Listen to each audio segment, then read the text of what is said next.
Müğənni, xanəndə Gülnar Qüdrətli sənətdə qazandığı uğurlara yetərincə dəyər verilmədiyinə görə gileylənib.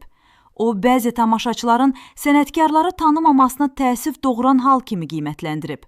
Showmedia.az-ın məlumatına görə ifaçı uzun illər musiqi təhsili aldığını və bu sahəyə ciddi zəhmət qoyduğunu söyləyib. O bildirib ki, verilişlərə qonaq olduğu zaman izləyicilər şərhlərdə "bu kimdir" yazırlar.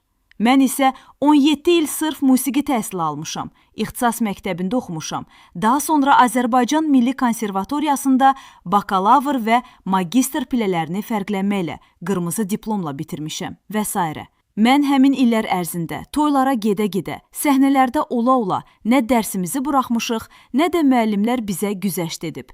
Hər şey zəhmətli olub. Xanəndə sənətdə keçdiyi yolun onun üçün ən böyük qazanc olduğunu deyib. Biz kimləri görmüşük, kimlərdən dərs almışıq. Bütün bu yol mənim qazancım, mənim qələbəmdir. Eyni zamanda sənət dostlarımın da uğurudur.